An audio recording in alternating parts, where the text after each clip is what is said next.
Hello. Well, the soundtrack's very New York with those sirens going off, isn't it? Hi, I'm Charlie Hugh-Jones, and welcome back. Hello again. If you've seen any of my other videos or we've connected already, but if you're watching this for the first time, then perhaps you haven't heard the story or my story of the dynamic, driven individual whose attempt to do more, to make more of a difference in the world, drove me to despair and ultimately to the decision to take my own life. But as tragic as that sounds, that day was the beginning of an awakening to learning how to be more. I came to the realization that I was a human being, not a human doing, which sounds profound and yet ultimately obvious, doesn't it? But the day I decided to take my own life, I ended up in a catatonic state in a physician's office. And when I came round from that a couple of hours later, I'd had both a psychotic breakdown. So physiologically, psychologically, all the symptoms were explainable. But I also came around knowing that I was enough, feeling deeply connected to everything and everyone with the most incredible sense of peace that I had ever experienced. And it turned out as I began to investigate this that I'd also had an ecstatic experience. And through those two experiences, it set me on a journey to trying to understand how do we as conscious, high-performing individuals show up more? How do we be more? And that day taught me six things. And one of the things that I want to talk about today is that the first thing that I began to learn over the year or two or three that followed that particular episode was that chasing stuff and status is a fool's errand. Now, maybe that seems obvious to you. And to me, intellectually, I kind of already knew this. But what I hadn't realized is just how subconsciously I was still attached to stuff and status that for many years, and still every now and again now, I still use money, getting money, more things to answer the question that's deep down in my spirit: am I enough?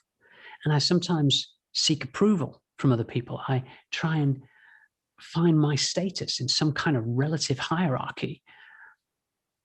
And that day set me on a journey to learning, how do I begin to unravel, unweave that sort of entangled, clinging, holding attachment to chasing stuff and status? Because I still had a whole ton of unconscious beliefs around what money, what things could do, how they could make me feel, how they could answer that unremitting question of whether I was enough or not.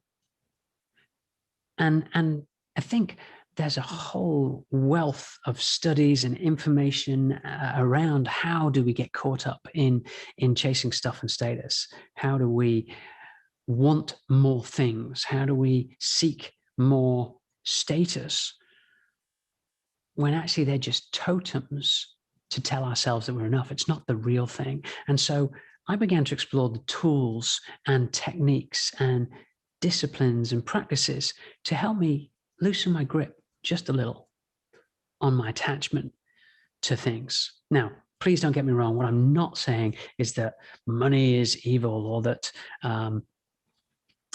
beautiful artworks or collection of books or having an amazing home or a wonderful car are bad in and of themselves. No, I'm just saying that unwittingly, when we become attached to them, when we hold on to them tightly, or when we strive to bring more of them into our world, and we do that from an unconscious place, an unconscious belief that it will make things all right, then they're actually taking energy away from us. They are limiting our ability to be creative. They're limiting our capacity for compassion, and they're limiting our capacity to bring more of us into the present moment, to be more.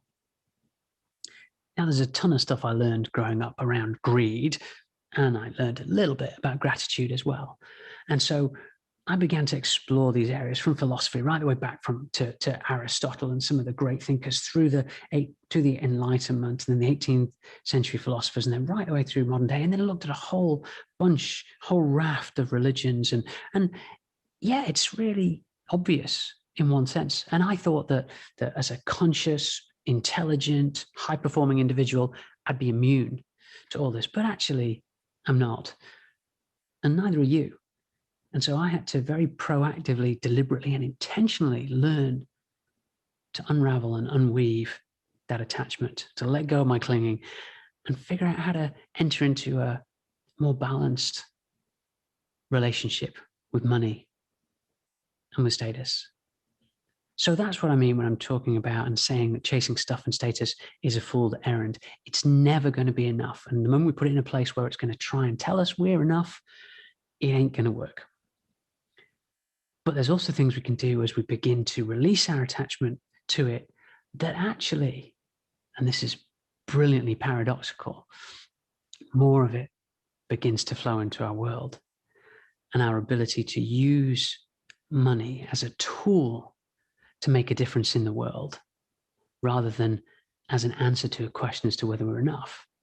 The more we can make the world tilt on its axis and participate in that amazing, amazing opportunity to serve others from a place of strength. So that's a little bit more of why learning that chasing stuff and status is a fool's errand has allowed me to begin to show up more in the world, to be more. And that's what I'd love for you too. So if you want to continue this conversation or start an in-person conversation with me, I'd love for you to get in touch. I'd love for you to shoot me a message or book in a time to have a conversation because I'd really enjoy that. And also I'd probably learn a lot about your journey too and how that's impacted you. Because when we learn things that change us, they're called insights, and we can never be the same as we grow and we increase our capacity for creativity, for compassion, and to show up more fully, to be more. Look forward to hearing from you. Bye for now.